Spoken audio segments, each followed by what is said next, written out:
Good afternoon, everyone.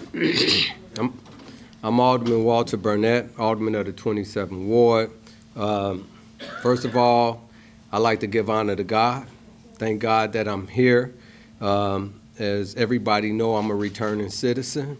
I had the opportunity on working on the task force for the new policies in regards to returning citizens. I want to thank the mayor for the opportunity and asking me to do that.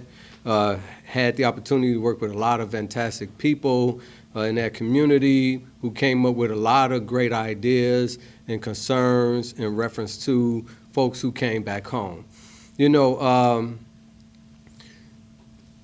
I start out by saying I thank God because God do not judge us for our mistakes, right? He forgives us and gives us other opportunities to get it right and to be prosperous in this world. This is what the mayor is trying to do right now. With these policies, we're going to give people an opportunity to come and become productive citizens in the city of Chicago so they can get their feet back on the ground. One of the things that you find when you're in these communities is that, you know, when one person of the family is doing good who have made a mistake, it encourages all the rest of the people in that family. If one person in that family who comes home and not doing good, it has an adverse effect on the rest of the family. You start seeing generational curses going on. This is an opportunity to break those curses, open the doors for them in the city of Chicago, get them an opportunity to maybe one day become an alderman of a great ward. You know what I'm saying? So I want to thank the mayor for not just talking the talk, but walking the walk. Not just saying she's going to do something, but doing it and making a difference and giving people an opportunity to be able to work with the city, set policies in place, be a leader to encourage other businesses and government agencies throughout the city, the state, and the country to help our families come back and be productive citizens in the city of Chicago. So without further ado, Mayor Lori Lightfoot.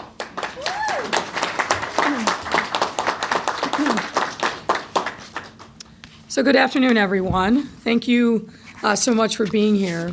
And I want to thank Alderman Burnett in particular. He is an extraordinary example of what happens when we believe in the power of redemption and we give people an opportunity to truly come home.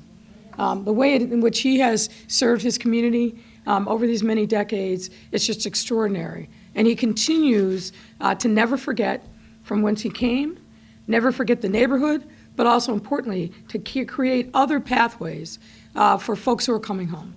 And that's tremendous work. He talk about walking the walk. This man does that every single day. So thank you, Alderman Burnett.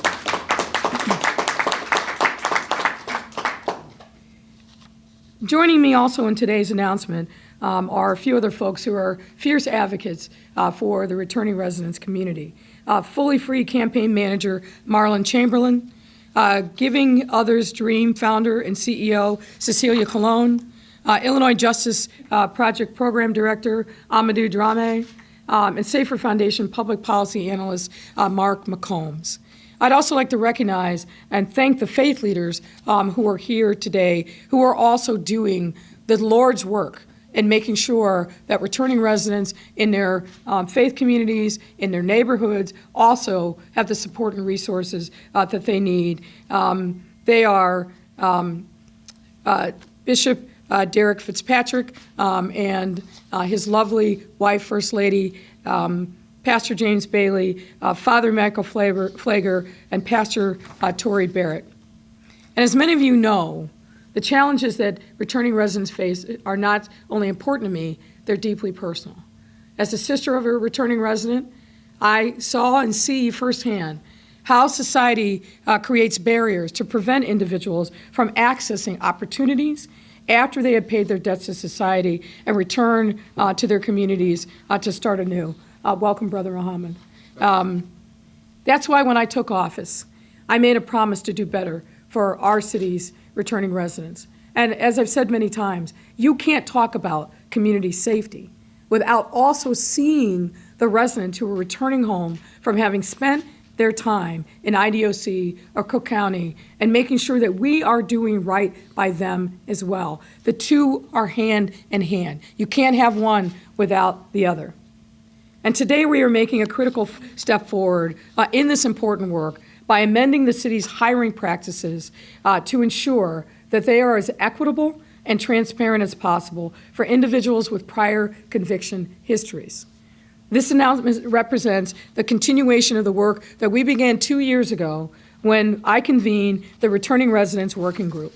This group, comprised of many of the people that are here in this room, advocates, researchers, criminal legal system leaders, and those with lived experience reentering Chicago, helped to outline the challenges returning residents face and recommend a set of actions the city can take to address them. And through their incredible work, the group identified challenges facing returning residents across 3 main areas: economic mobility, and opportunity, health care, which includes access to mental health care, and of course, housing. In addition, they highlighted overarching systemic challenges that hinder successful reentry, and like lack of data, inadequate coordination between government institutions, community organizations, and individuals who are directly impacted. And to catalyze the city's work in eliminating these challenges and to oversee the implementation of the working group's report's recommendations, entitled Roadmap for a Second Chance City, I brought on Willette Benford as our Director of Reentry last year. Willette, who you'll hear from, is a returning resident herself, works here in the mayor's office, reports directly to me, and then works to make sure that we are making real the recommendations from the working group. I also signed an executive order to launch a whole of government approach to improving the lives of returning residents through the Interagency Reentry Council. Today's announcement is the first of many initiatives to come out of that Interagency Reentry Council, and will leverage the full power of our city government, which includes each of our departments and sister agencies, to better support and provide opportunities for returning residents. Under our new hiring policy effective today, our Department of Human Resources, or DHR, will have a new list of items from a candidate's background that they will never consider when deciding to hire an applicant. And let me repeat that. We have a new list of issues that are now off limits in the hiring decision. This includes any prior conviction for conduct that has since been decriminalized, which will affect a huge swath of residents across our city. Convictions from the juvenile justice system, and arrests that did not lead to a conviction. We have also instituted a nation-leading look-back period in this policy, meaning that we will not consider convictions that are older than 5 years or 7 years for the mayor's office. Our reforms also add explicit timeframes to guide a transparent hiring process. For example, after receiving the results of a background check, the Department of Human Resources will conduct an individualized assessment within 5 days. Individualized is really important here because we want to make sure that we understand the full measure of each individual's circumstances and not just have a mass examination of their backgrounds. That individualized assessment will be done within 5 days, and the hiring department must respond to DHR's recommendation also within 5 days, so people don't get lost in the shuffle. Applicants will then have 10 business days to respond to the result of the assessment, allowing them to present evidence that they should not be excluded from employment, giving us even more opportunity to understand the individual's circumstances. And the last crucial reform this new policy makes is to the language that we use in posting job opportunities. This is also critically important because many returning residents looking at the job postings think, that's not for me. That's not for me. And then they don't even apply. So we will be adding fair chance hiring language to every single city job posting. So applicants are aware that having a prior arrest or conviction does not and will not make them ineligible for city jobs. Ultimately, our new hiring policy tells our returning residents that we refuse to partake in a culture of permanent punishment, which has all too often required them to rehash years-old incidents for which they've already paid their debts in order to gain employment. It also promotes employment access by ensuring returning residents can not only apply for, but actually land city jobs across departments and titles. Currently, we are hiring for approximately 2,500 open roles annually, ranging from administrative assistants to project managers and linemen. We need to fill those jobs, and we need to open up the possibilities to all Chicago residents, including our returning citizens. So visit chicago.gov/jobs to learn more and apply today. That's chicago.gov/jobs. And I'm so proud and thankful to have partnered with Willette Benford. I can't tell you enough about what an inspiration she is every single day to me and really the entire senior team here in the mayor's office.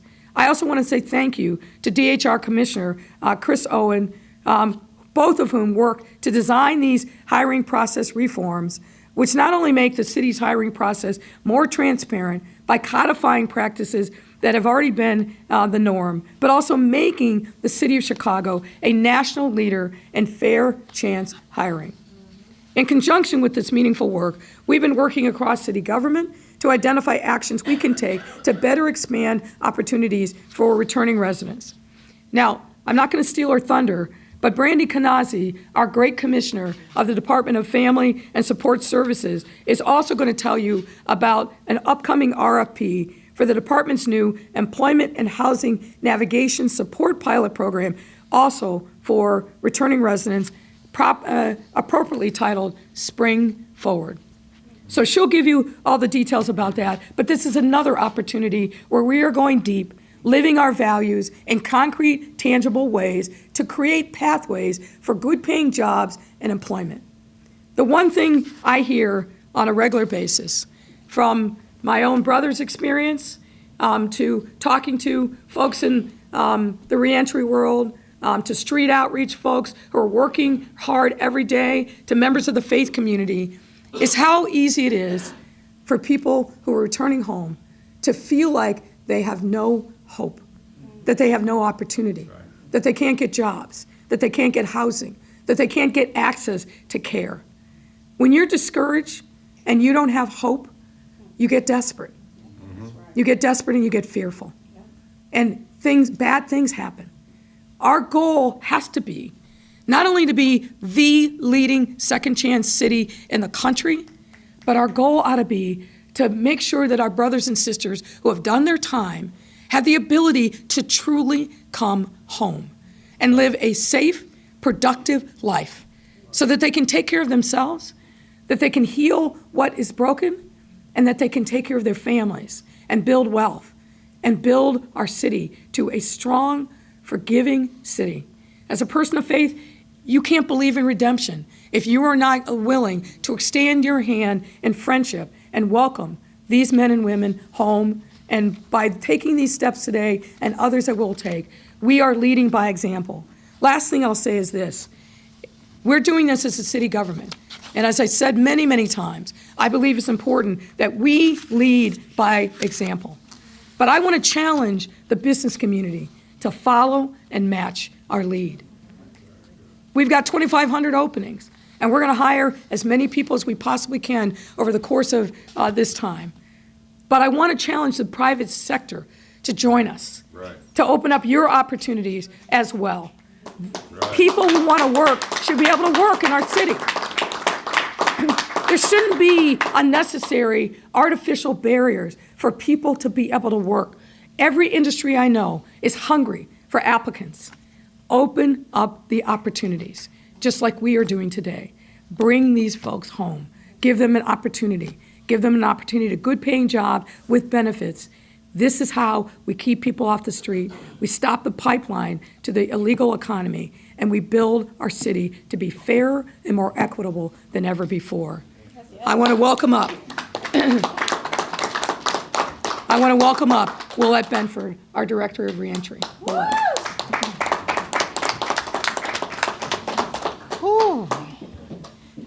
I first want to thank God, because without him, none of this would be possible. But I also want to thank you, Mayor, for your leadership.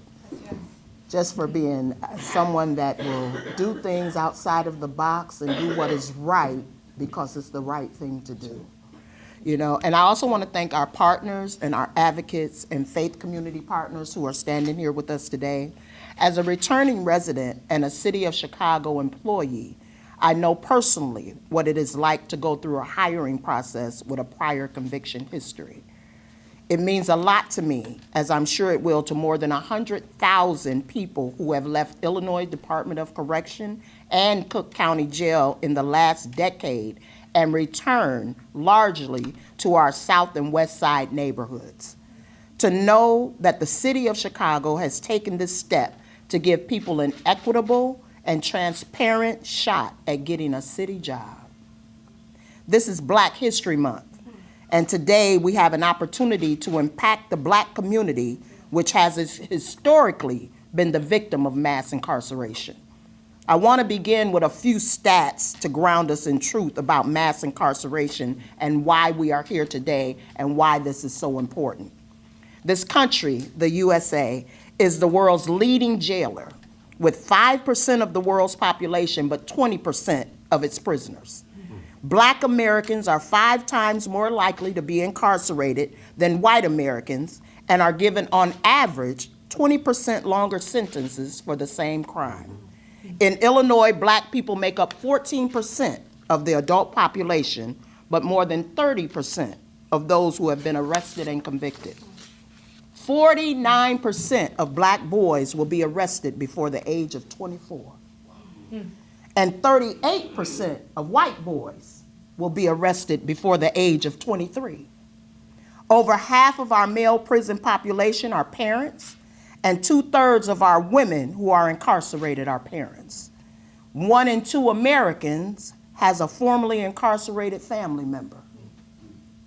Women are often the primary caregivers of their children before and after incarceration. We systemically punish our poor people. Well over 50% of the prison population live below the poverty line at the time of their arrest.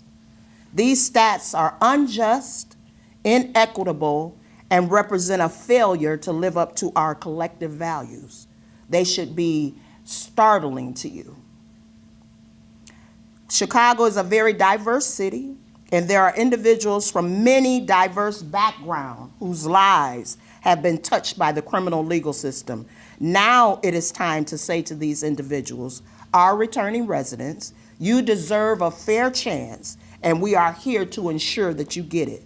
We know that returning residents face immense barriers to economic stability and mobility, and often are excluded from job opportunities, even though they may be the best employee in the establishment.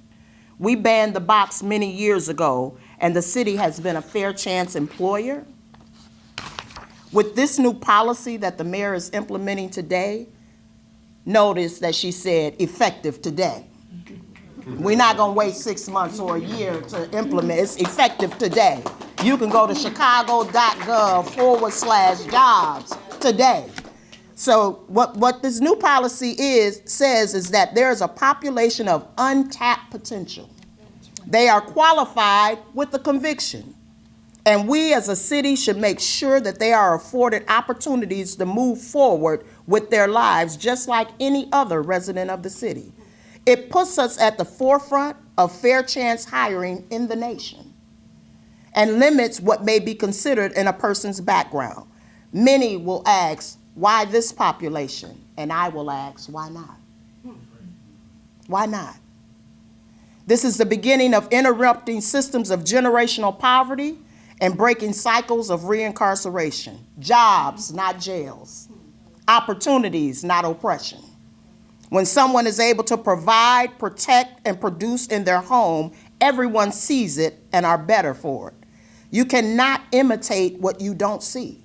Seeing a family member get up and go to a stable job every day that provides resources for the household is something that can be replicated in the household. This new policy and announcement today makes it clear to individuals that once believed they were ineligible for city hire that the city of Chicago will give them a fair shot at getting a city job. That is a wonderful thing to celebrate today. I'm proud of the work of the Interagency Reentry Council for this action and for all of the other work we're doing to support returning residents through our whole of government approach to reentry. The investments DFSS and Commissioner Kanazi is making in support of services available to returning residents. She will speak about the Spring Forward program, the equitable language change across city websites that will ensure that returning residents are treated with dignity and respect, are all part of moving in a direction that says you matter, we see you, and we are responding to the needs of individuals so you can also have the right to live and enjoy life in this great city. Thank you. And I'd like to now welcome Commissioner Kanazi.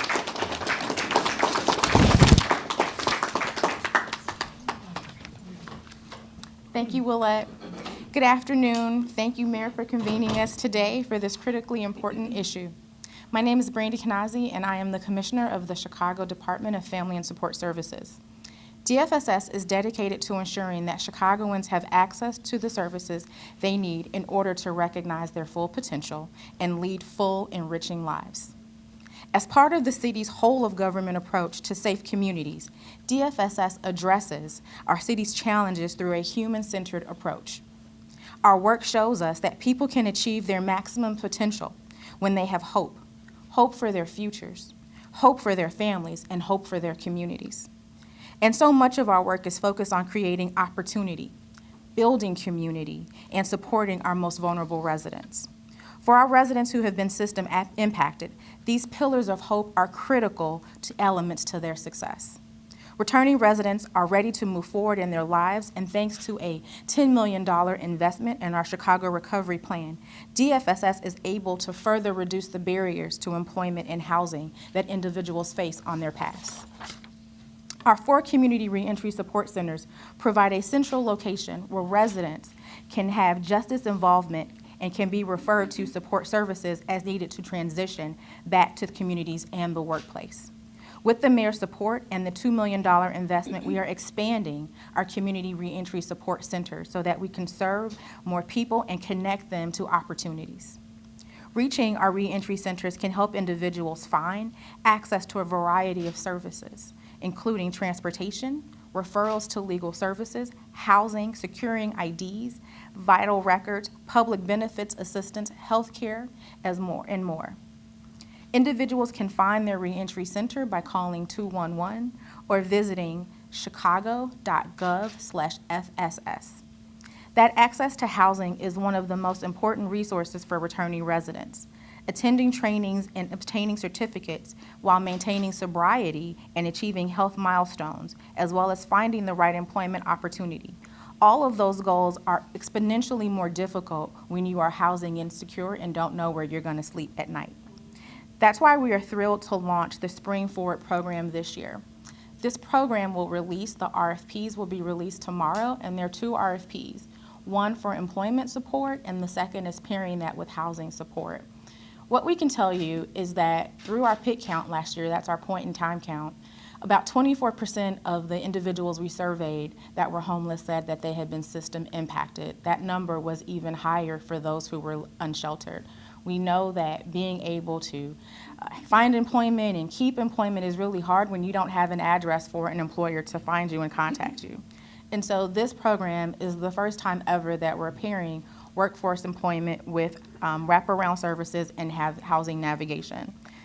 It will also provide a 12-month rental subsidy for individuals so that they can have breathing room to obtain, certifications, have that job training, and while then also be able to save their dollars and create a life that's sustainable and get them on the path to thriving. The Bold New Initiative will support 300 Chicago residents with workforce opportunities, as well as those who are at the highest risk of housing supports. We want to make sure that we give them the comprehensive supports and remove any barriers they have, including connecting them to things such as their training materials as well as their clothing. We want to make sure if individuals need childcare, we're able to provide those comprehensive services. Our city is better off when everyone has the chance to achieve success and to have hope. These services are more than just trainings and case management, they are hope generators. We believe our returning residents can see the untapped potential in those of us, and we see that in them as well. And so it is time we foster their potential, it is time we pave that fast forward, and that we give them the supports and resources that they need. So thank you again, Mayor Lightfoot, for the work that you have empowered in us to be bold and innovative and challenge the systems of the city. Thank you so much. And next, I would like to bring up Marlon Chamberlain. Marlon? Thank you. My name is Marlon Chamberlain, and I am the campaign manager of the Fully Free campaign, which is a multi-year statewide campaign to end permanent punishment laws for people with arrest or conviction records. I just first want to say today, this policy is leading towards opportunities for people to improve their quality of life. Many of us, when we come out of the system, we're simply looking to start over and to really rebuild our lives. And this policy today gives us an opportunity to do so. I would also just want to thank Mayor Lightfoot and Alderman Burnett and Willette, because normally when we talk about reentry, we tend to look at this we look at the recidivism rate, which is really a deficit way of looking at reentry. And today what we see is when you give individuals an opportunity to offer the solutions that helped us stay home. People like myself and Willette and Harry and many of us, Celia, that's on this stage, we have solutions that supported us in our reentry. And really, when you give us an opportunity to scale up those solutions, then you see opportunities where people can move forward in life. And so I'm just thankful today. We have a reason to celebrate because people have an opportunity to move forward, to create wealth, and to really take care of their families and provide for them in a way to where I think all of us would agree that we all want to do. And we don't want to be held to something that we did years ago or something that we served our time for. And so I'm just thankful, and now I will call up Celia Colon from Giving Others Dreams. Good afternoon, everybody. Thank you, Mayor. I'm still smiling. Good afternoon. My name is Celia Colon. I am the founder and CEO of Giving Others Dreams, GOD's Training and Healing Reentry Center located in the South Chicago community. When I heard of the fair chance housing policy changes, as you could see now, I haven't stopped smiling since last night. My heart is smiling. I've been smiling ear to ear. Having a change in policy like this is history in the making. It's shifting culture. It's finally acknowledging that everybody lives a life and creates mistakes. No one lives a life without mistakes. We are human beings and we're always evolving. Investments in people is public safety programs that work. This is a step in the right direction. When we talk about healing humanity, when we talk about removing discrimination and ending generational harms, this is it. We have over 3 million people with records in the state of Illinois. Giving formerly incarcerated people and their families a true fair chance to move forward and be a part of society, move society forward. This is truly changing lives for millions of justice-impacted people and their families. We all win when we invest in people. When everyone is given the same opportunity, it's a game changer. This is how we break cycles of generational violence and discrimination. Thanks to the mayor, the aldermen, and all the amazing advocates on this stage, pastors, everybody out there doing their thing to create a beautiful city and create peace, I thank you. Remember, this win is for everybody, and nobody lives a life without mistakes. Everyone deserves a second chance. As I like to say, we are all flawsome, full of flaws, but awesome. Oh,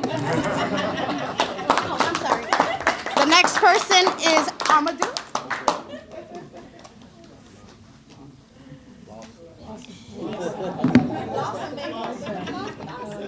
Awesome. Excuse me, Flossom. Okay, Amadou Drame, I am a program director with the Illinois Justice Project, and I have the privilege of following all of that. So first and foremost, I think we have to give credit where it's first and foremost due. Mayor Lightfoot deserves a ton of credit. Thank you. A little over 4 years ago, I had the opportunity to talk to then candidate Lori Lightfoot, and you know, normally what happens when you work at a policy shop is you sit down and you put a bunch of slides up and you talk about, you know, different initiatives that you want to see advanced. And the mayor walked in and was like, okay, we're not going to do all that. I know all about this because I have family who have experienced this, and this has impacted my life, your life, as well. And so we just cut straight to it. And we talked then, 4 years ago, about this day. And promise made, promise kept. I think there's tons of credit there, and we just got to say that. Also got to thank Director Benford, who is phenomenal and a joy to work with. Mayor, your entire team, especially with the leadership of Director Benford, has been an absolute joy to work with. This has been a labor of love and passion, and just one of the best examples of collaboration that I've seen in all the work that I do with government. And I just am really appreciative of the work that we're able to do on that front. And I would just say, you know, just like the mayor said, this is a challenge to the private sector as well. So the largest employer in the city has spoken about where it stands on second chance hiring, and it is now time to look to the private sector. And that is all I have to say. I believe we are going back to the mayor now. All right, thank you.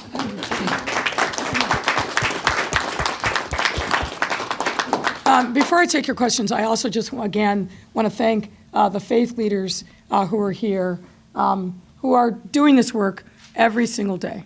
They're seeing it in the eyes of the men and women that are coming in their doors, that are frankly walking down their streets, and recognizing that we have to do more to help this population. Literally thousands of people coming back to Chicago every single year. There's a lot more work that we need to do. We need to do a lot more collaboration with the state and IDOC, and we're going to make sure that that also happens. But we have put a stake in the ground saying, this is who we are, this is how we're speaking our values, and we're challenging other people to join us on this journey. So again, thank you, ladies and gentlemen, for what you do. This is going to be, I think, a game changer in our city. And now I'm happy to take your questions. Ryan? I don't know if someone else had a on topic. I don't want to be rude. Any? Okay. Sorry. Hi. It's ironic that I'm here because I remember back in the mid-'90s when I worked at Channel 5, Governor Edgar, I called him to get that process going, and he pardoned you so that you could run for alderman. So congratulations. But that said, why did it take so long to get here, and how are you going to incentivize the private sector to hire returning citizens? Well, look, it took us some time to get here because we wanted to make sure we got it right. This isn't the only thing that we're doing in following the recommendations of the working group and now the Interagency Council. We don't sit on the fifth floor and dream big dreams and then try to implement it. We listen to the people that are frankly impacted most, starting with returning residents. Starting with the people who, whether it's in the faith community, not-for-profit world, that are working with and see the challenges that returning residents are facing every single day. So the work moves at the speed of our engagement and building trust. This is going to be not the last thing that we roll out in support of returning residents, but it's really important. We started with putting the working group together. They spent a lot of time thinking about what the challenges were, coming up with a set of recommendations. First and foremost was you got to have somebody as a director of reentry in the mayor's office. And we did that. And as you've heard, and praise well deserved, Willette Benford is a force of nature and somebody who really I admire for her strength and tenacity to move this work forward. There's a lot that's going on that may not rise to the level of a press conference, but this, we believe, is something that's important in sending a powerful message. Look, what we know is that there's a tremendous amount of discrimination against people who have records. And, you know, I'm struck by the term permanent punishment. because that's in effect, de facto, what happens. Yes, they've served their time. Yes, we have laws, check the box and all those things. But the fact of the matter is that if you don't think you can get a job, you self-select out. The other thing is that we look at people with records and we think, well, they can't be hired. This individualized assessment that is going to happen, I can't underscore how important that is, and I'm proud of the steps that we're taking today as a city. Okay. Last night, Tucker Carlson, Fox News, and the Daily Mail featured the homelessness, the encampments that are growing at O'Hare Airport, and all the baggage claims, 1, 2, 3, 4, and 5. Mm-hmm. Anywhere from 200 to 300 people a night are sleeping there, even when the weather is not inclement. Pictures like this, people don't know if they're stepping over bodies or people sleeping on the floors. What are you doing about it? Well, let's start with consider the source, which is Tucker. No, I think that's fair. Do you want to see the pictures? I've seen it, but let's consider the source, which is starting with Tucker Carlson and Fox News. They're never going to portray our city in a favorable light. My understanding is those pictures are quite old, but the fact of the matter is we have taken and will continue to take the steps that are necessary to move people out of the airports. The airports are a very different place than on the street under an underpass. It's a secure location, and the message is clear from me to the Department of Aviation, the police department up there. We absolutely fundamentally cannot have people sleeping in our airports who are homeless. That is unacceptable. And so we're going to continue within the bounds of the law to do what is necessary to provide those folks with support, but elsewhere. They can't be in our airports. Off topic, Mayor, if we could. First of all, I wanted to raise this issue of the endorsement you got 2 days ago from Indigo Magazine that your campaign team was touting just as of today, I believe. Several other candidates are raising issue with this and saying this whole idea of keep the seat. Lightfoot's the only black candidate who can win. If you don't vote for her, we're splitting the vote. They're calling it divisive. And by your touting it, Willie Wilson today even saying you're playing the race card by putting this out there. Can you respond? Well, I am the only candidate that can win. That's a fact.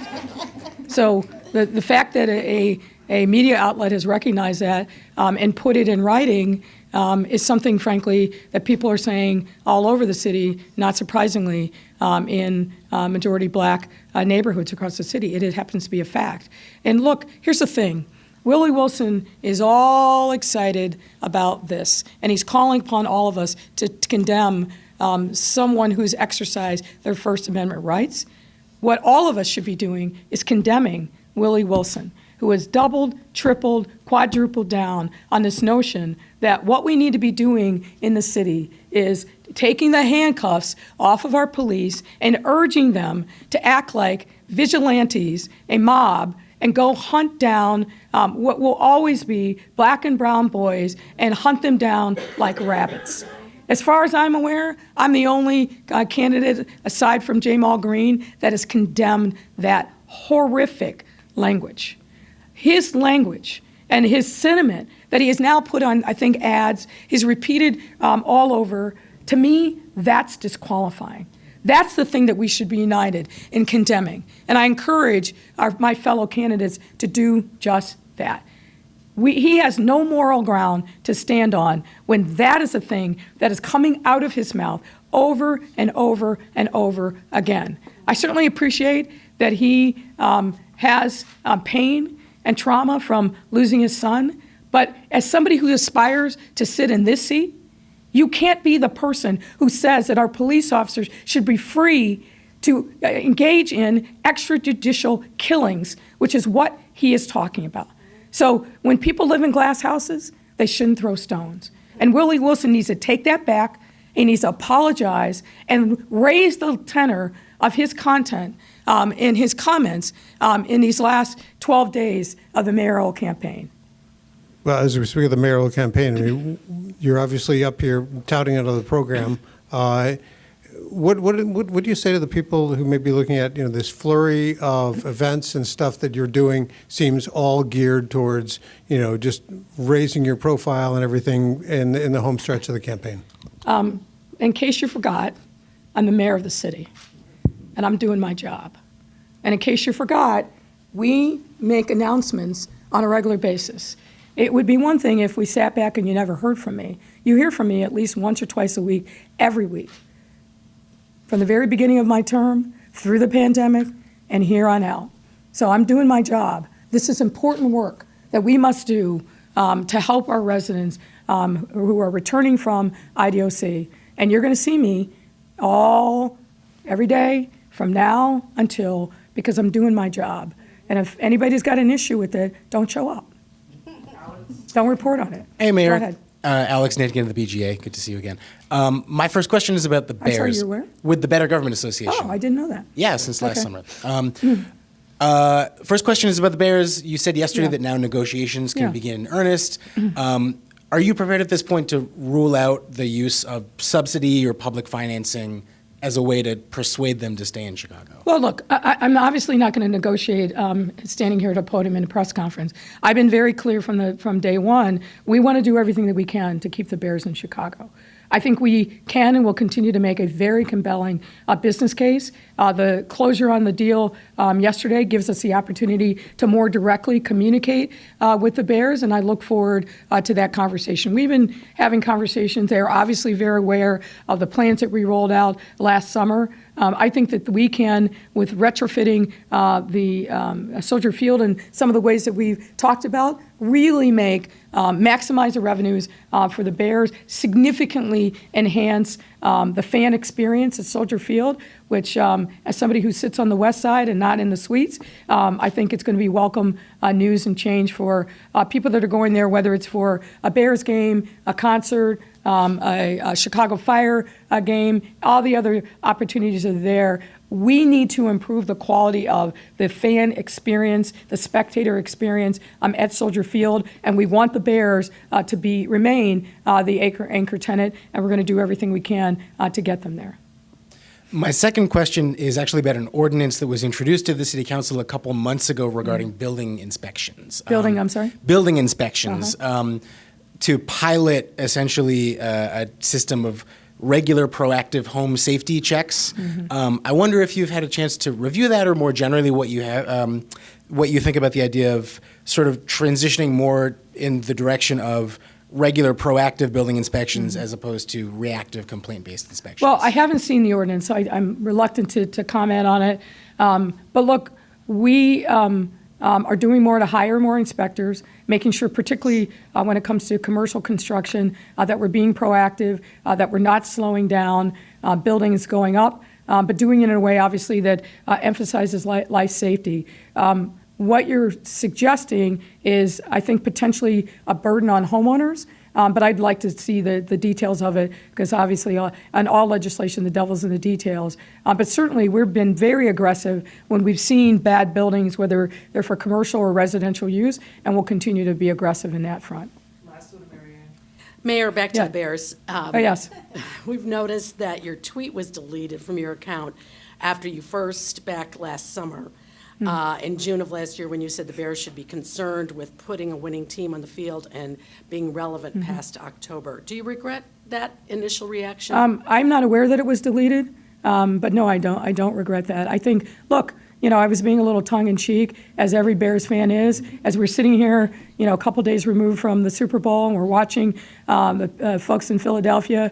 Hope's dash. I think a lot of people felt like Philly was a team of destiny. I know I did. I'm happy for the Kansas City Chiefs and have a good relationship with the mayor there. But look, you know this. What is the main product for the Bears? The Bears' main business is putting on a high-quality team that can go out and compete and beat the Packers, win the division, and then go on to the playoffs and be successful. Every Bears fan that I know wants this team to be great and dynamic and go deep into the postseason. But that has neither here nor there about where we are right now regarding the stadium. But style-wise, do you wish perhaps, is that the best way for the mayor to reach out to the Bears? Look, I'm you okay? Yeah.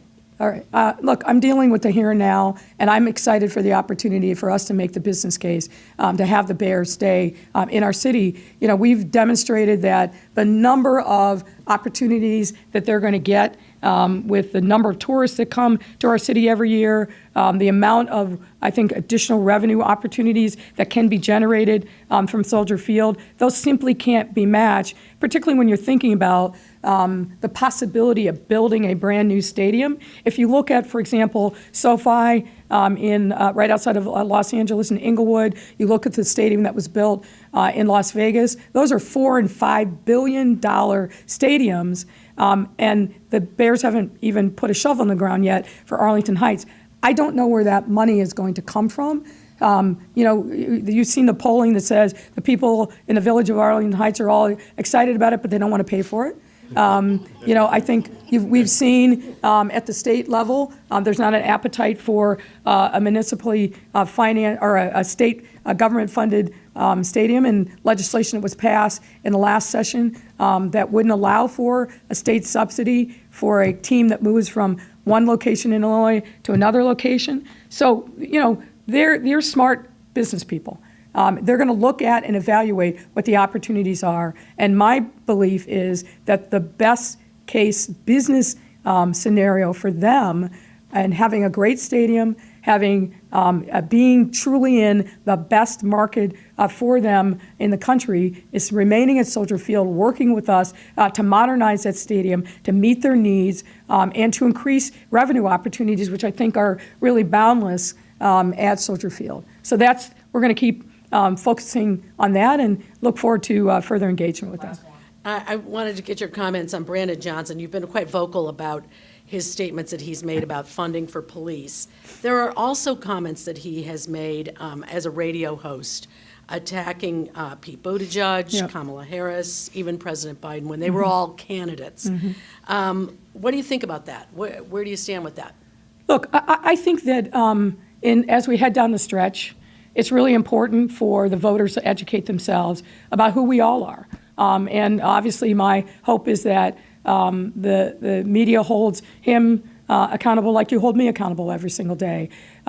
This is a person with ideas that if you want to substantially increase your taxes, and if you make $100,000 or more, get hit with a further tax, if you want to cut the police in the city, that's your candidate. Because what he's proposing is heaping almost $1 billion in new taxes on top of businesses and individuals in our city, which I know no one wants, and he wants to defund the police. He's asked direct questions at a variety of forums, and that guy's got more bobs and weaves than Muhammad Ali. So he's got to be held account. He's got to answer the questions. For example, how is he going to distinguish himself, and what is the level of independence from the CTU? He's never answered that question directly. He's turned it on his head and never answered it directly. Why is it that he thinks that the best way for public safety in the city is to cut the number of police officers? He's not just somebody who's dallied with defund. That is a core value belief of him. And that is dangerous and destabilizing for the very neighborhoods that he says he cares about the most. And his economic policies, which is tax, tax, tax, tax, tax, it's not only going to drive businesses out of our city, but when those businesses leave, their employees are left holding the bag. He's going to bankrupt the city, drive us into recession, and he's going to drive more people to the unemployment line. If you want to help working families in the city, the things that he's proposing are not the right way. Do what we've done, right? And increase the minimum wage to $15 an hour with an inflator. Have a fair scheduling ordinance that's the most progressive in the country. Put $100 million plus into neighborhoods on small businesses. Make sure that everything that we do allows those workers to be protected in their workplace. Do what we've done, which is in our own city government, given 12 weeks of paid maternity leave. There's a lot of things that can be done to help working individuals and families in the city, but the worst thing that you could do, is heap new taxes on top of them to kill jobs, kill businesses, and then have people driven into employment. And Mayor, I say, Brandon's not better, he's worse for Chicago. Thank you.